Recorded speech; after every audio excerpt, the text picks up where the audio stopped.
Hello my dear students, আমরা আজকের এই লেসনে যেটা দেখবো লেসন 2 অ্যাজাইল মেথডের অ্যাজাইল মডেলগুলো। আমরা যেই লাস্ট লেসনে যেগুলো দেখে আসছিলাম, লাস্ট লেসনে যে সমস্ত মডেলগুলো দেখে আসছিলাম 12টা প্রিন্সিপাল আমি দেখিয়েছিলাম, এবং সেই 12টা প্রিন্সিপালের মধ্যে থেকে আমরা এতটুকু জাস্ট আগে যদি একটু ওভারভিউ করি, যে 12টা প্রিন্সিপাল আমরা দেখে আসছিলাম, সেই 12টা প্রিন্সিপাল আমাদের রেগুলার যে সমস্ত ট্রেডিশনাল যে মডেলগুলো, সেই ট্রেডিশনাল মডেলগুলোর অনেকগুলো ফেজ, যে সমস্ত কাজগুলো করা লাগে, জিনিসগুলো চেঞ্জ করা যায়, সেক্ষেত্রে অ্যাজাইল মেথডের ক্ষেত্রে সেই কাজগুলো কোন কোন বেনিফিটস গুলো আমরা পাই, সেই জিনিসগুলো এক এক করে আমরা 12টা প্রিন্সিপাল দেখে আসছিলাম।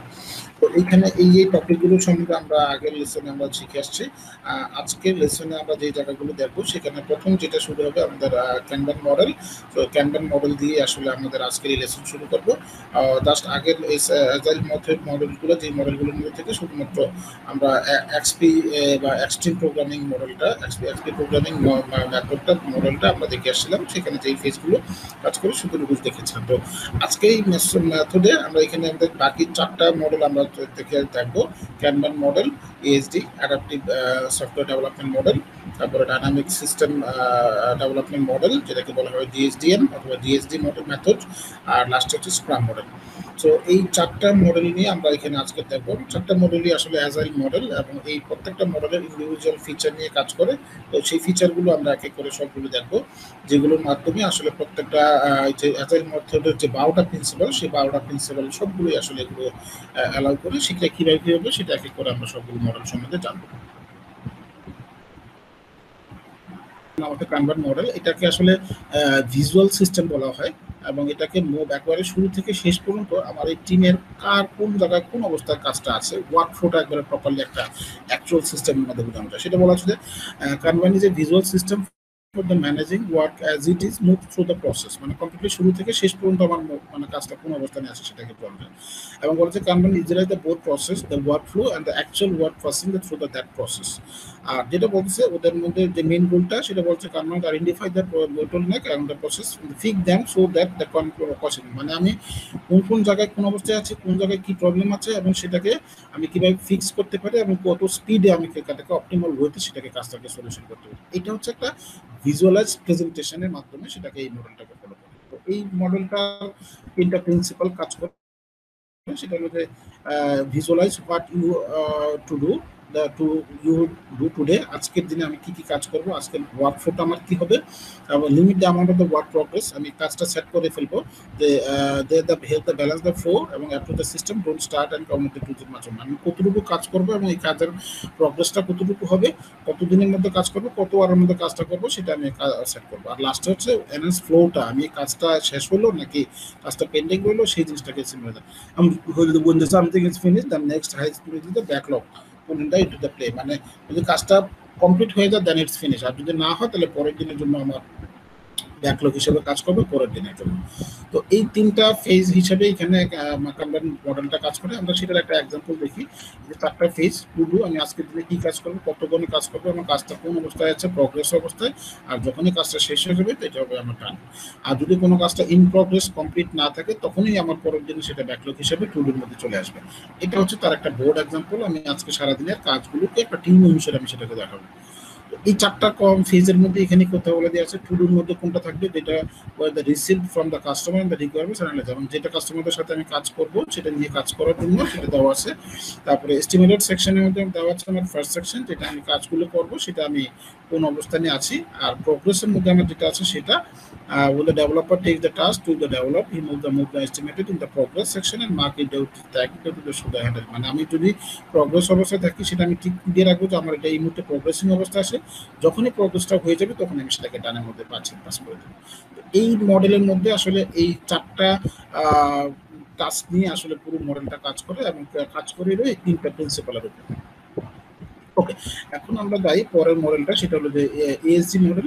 এএসডি মডেলের ভিতরে আসলে 3টা মানে ফেজ নিয়ে আসলে কাজ করে, এবং এই 3টা মডেল নিয়ে আমরা যে কাজগুলো করবো সেই মডেলের এটাকে বলা হয় আসলে যে কোলাবোরেশন বা টিম সেলফ অর্গানাইজেশনটা, ESD adaptive support software development process. এখানে আগে যে মডেলটা দেখে আসছিলাম সেই মডেলটার মতো করে কাজ, 3টা এখানে কাজ করছে মাত্র 3টা ফেজে, স্পেকুলেশন, কোলাবোরেশন এবং লার্নিং। এখন স্পেকুলেশনের মধ্যে কাজটা হচ্ছে আমাদের এই যে প্রজেক্টের রিকোয়ারমেন্টস, টাইম বক্স সেট করা, প্ল্যানিং এর করা, মডেলিং এর কাজ করাটা, কমপ্লিটলি এই কাজটা হচ্ছে এই প্ল্যানিং এর কাজটা। এরপরে কোলাবোরেশনের কাজটা হচ্ছে রিকোয়ারমেন্টস গ্যাদারিং, এবং আমি যে ডেভেলপমেন্টের কাজগুলো করবো কমপ্লিটলি এই কাজটা। এবং লাস্ট পর্যায়ে যেটাকে আমি বলবো তো লার্নিং, এই লার্নিং এর যে ফোকাসটা, এটার ভিতরে আমার এখানে তিনটা ফোকাস আছে, যে আমি ফিডব্যাকের ব্যাপারটা, রিভিউর ব্যাপারটা এবং পোস্টমর্টমের ব্যাপারটা। মানে এই জায়গাটার মধ্যে থেকে আমি যখনই কমপ্লিট হয়ে যাবে তখনই আমি সেটাকে রিলিজ করবো। তার মানে এখানে মাত্র তিনটা ফেজের কাজ, আমার সবগুলো ফেজের কাজ আসলে তিনটা ফেজের মধ্যে নিয়ে আসা হচ্ছে। স্পেকুলেশনের ভিতরে আমার রিকোয়ারমেন্টস এর কাজগুলো, আর হচ্ছে রিকোয়ারমেন্টস গ্যাদারিং এর কাজটা, মানে ইউজ কেস ডিসেম্বর, তারপর হচ্ছে যে সেটাকে ডিফাইন করার ব্যাপারটা, ডেভেলপমেন্টের কাজটা, ইমপ্লিমেন্টেশনের যে কাজটা, আর লাস্টে হচ্ছে সেটাকে আমি টেস্টিং অ্যাডভাইস বলি, মনিটরিং বলি, বা মেইনটেনেন্স বলি, সবগুলো হচ্ছে এই ফেজের কাজটা। আর এখানে যখন কাজটা হয়ে যাবে তখনই আমি সেটাকে বলবো রিলিজের ব্যাপারটা। সেই কাজটাই এখানে এখানে তিনটা ফেজের কথাটাই এখানে বলা আছে। স্পেকুলেশনের ব্যাপারটা সেটা হচ্ছে রিকোয়ারমেন্টস এর প্ল্যানিং এর ব্যাপারটা, ইনিশিয়ালাইজেশনের ব্যাপারটা, প্রজেক্টের কাজটা, বেসিক রিকোয়ারমেন্টস গুলো নিয়ে কাজ করলাম। আর কোলাবোরেশনের ব্যাপারটা দেখা যায় যেটাকে কাজ করা হচ্ছে যে ইনফরমেশনের যে ফিজিবিলিটি স্টাডিজের ব্যাপারটা হতে পারে, ওয়ার্ক একসাথে কাজ করতে পারে, প্রজেক্টের ব্যাপারটা, কোন রিকোয়ারমেন্টসটা আমার থাকবে, কোন ইনফরমেশনটা আমার অ্যাকসেপ্ট করতেছে না, তারপরে সেই কাজগুলো আসলে এই কোলাবোরেশনের যে কাজটা। তারপর হচ্ছে লার্নিং এর কাজটা, সেটা তিনটা গ্রুপ থাকে, সেটা বললাম, ফোকাস গ্রুপ বা টেকনিক্যাল গ্রুপ, আর হচ্ছে পোস্টমর্টেম। ফোকাস গ্রুপটা আসলে ফিডব্যাকের ব্যাপারটা কাজ করে, আর টেকনিক্যাল ব্যাপারটা সিস্টেম যে ডেভেলপমেন্টের বা ইমপ্রুভমেন্টের ব্যাপারটা কাজ করে, আর একটা হচ্ছে যে অ্যাড্রেসিং ওন দ্য পারফরমেন্স, সিস্টেমের পারফরমেন্সের ব্যাপারটা বা প্রসেসটা কিভাবে বার করানো যায় সেইটা নিয়ে কাজ করে। তো এই তিনটা ফেজেই আসলে আমাদের তিনটা এএসডি মডেল কাজ করে আসলে এই তিনটা ফেজের মধ্যে। এবার আমি আসি একটু ডিফারেন্ট মডেল, সেটা হলো ডিএসডিএম, ডাইনামিক সিস্টেম ডেভেলপমেন্ট মডেল। এই মডেলটা আসলে কাজ করে আমাদের যেই বইতে, এটা একটা মানে অ্যাজাইল মডেল, সেটা আমি একটু ফিগারের মধ্যে যদি তুলে আসি সেটা আমরা এখানে দেখি। আমি যখনই কোন একটা মানে সিস্টেমের মধ্যে আমি আসবো, আমি তখনই মানে আমি একটা প্রসেসের মধ্যে আমি যে চিন্তা করি, আমার ফিজিবিলিটি স্টাডি, আমি একটা সিস্টেম নিয়ে কাজ করলাম, তখন এখানে যখন আসে আমি আমি প্রথম অবস্থায় দেখি যে ফাংশন একটা প্রোটোটাইপ তৈরি করলাম, সেটাকে রিভিউ করলাম, রিভিউ কমপ্লিট করে আইডেন্টিফাই করবো, তখন সবাই যখন অ্যাগ্রি করবে, এইভাবে একের পর এক সবগুলো ফাংশনাল মডেলগুলো আমার যতগুলো রিকোয়ারমেন্টসের আছে সবগুলোকে রিকোয়ারমেন্টসগুলোকে এক এক করে স্পেসিফাই করে করে এইভাবে ইটারেটিভ আকারে আমি কাজগুলো কমপ্লিট করবো। যখনই ইটারেটিভ আকারে সবগুলোর সাথে অ্যাগ্রি করা হবে তখনই আমি সেটা ডিজাইন এবং বিল্ডিং এর জন্য দেবো। ডিজাইনিং এর মধ্যে একই অবস্থা, আবার এখানে একটা টিম কাজ করবে ইটারেটিভ প্রসেসে, যে আমি যতক্ষণ না পর্যন্ত কাজটা ক্রিয়েট, ডিজাইন, প্রোটোটাইপ করলাম, রিভিউ করলাম, আইডেন্টিফাই করলাম, আবার এগ্রি করলাম, যখনই কমপ্লিট করে এগ্রি করা হবে তখনই আমি আবার তখন এটাকে ইমপ্লিমেন্টেশনে দেবো। আর যখনই ইমপ্লিমেন্টেশনে যাবো, ইমপ্লিমেন্টেশনের একই অবস্থা, এখানেও মানে ইউজারদের অ্যাপ্রুভাল, ইউজারদের ট্রেনিং দেওয়া, ইমপ্লিমেন্ট করা, রিভিউ করা, যখনই হবে তখনই আমি সেটাকে আমি লাইভ আনবো। মানে ব্যাপারটা এরকম আছে যে যতগুলো ফেজ এখানে আসলে ফিজিবিলিটি স্টাডি করবো, তারপরে ফাংশনাল স্টাডি মডেলের মধ্যে দেবো, তারপরে ডিজাইন মডেলে দেবো, তারপরে ইমপ্লিমেন্টেশনের মধ্যে দেবো। এই চারটা ফেজে এখানে তিনটার মধ্যে প্রত্যেকটা আলাদা আলাদা ফেজগুলো আছে, সেই কাজগুলো যখন কমপ্লিট হবে তখনই আমি এটাকে বলবো সিস্টেমের ডায়নামিসিটি নিয়ে এখানে কাজগুলো করছি। এই কথাগুলো এখানে বলে দেওয়া আছে যে যে ফেজে আসলে যে কাজগুলো করে, ফিজিবিলিটি স্টাডি নিয়ে কাজ করে, কি বিজনেস স্টাডি নিয়ে কাজ করে, functional model, design model, implementation নিয়ে কাজ করে। এইবার আমরা যে মডেলটা আসি সেটাকে বলি স্ক্রাম মডেল। এই মডেলটা আসলে এখনকার মডেলে অ্যাজাইল প্রসেসের ভিতরে সবচেয়ে বেশি ইউজ করা একটা মডেলের ভিতরে হচ্ছে স্ক্রাম মডেল। এই মডেলটার আমরা আসলে ফিগারটার ভিতরে আমরা একটু তুলে যাই, মডেলটা আসলে কিভাবে কাজ করে সেই প্রিন্সিপালটা আমরা যদি দেখে ফেলি। এখানে অনেকগুলো টাস্ক, এক এক করে সবগুলো টাস্ক আমরা দেওয়া আছে, সেই টাস্কগুলো কাইন্ড অফ একটা আমি ব্যাকলগ আকারে আছে যে আমার কোন কোন দিনের কাজগুলো করাবে। এখন এই ব্যাকলগের এই কাজগুলোকে আমি একটা সিকুয়েন্সিয়ালি বা ব্যাচ প্রসেসিং এর মধ্যে আমি একটা আনলাম, এনে এই কাজগুলোকে আমি সাপোজ আমি চিন্তা করি যে আমার এই কাজগুলো করা লাগবে, একটা ডেট আমি ঠিক করলাম যে কাজগুলো ঠিক করতে হবে, আমাকে শেষ করতে হবে 30 দিনের মধ্যে।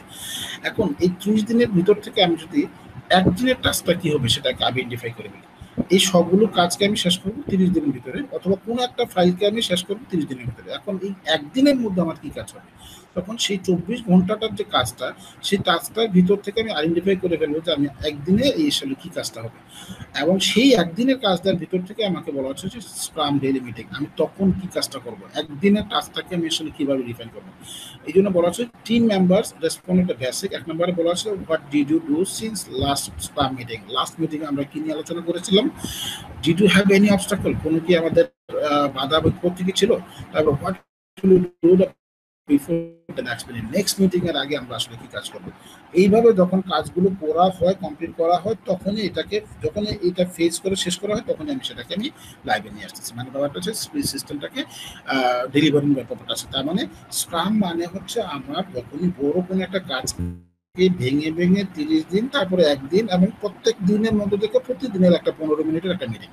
স্ক্রাম মানে হচ্ছে প্রত্যেক দিনের একটা পোর্শনে আমি সেটাকে নিয়ে মিটিং করব, এবং সেটা এই তিনটা প্রিন্সিপাল নিয়ে আমি যখন কাজ করব, তখনই আমার কাজের অবস্থানটা, সিচুয়েশনটা জানা যাবে যে আসলে এই প্রসেসে কোনটা কাজের কতটুকু আপডেট। তো এই প্রসেসটাকেই আসলে স্ক্রাম প্রসেস বা স্ক্রাম প্রসেস ফ্লো বলে।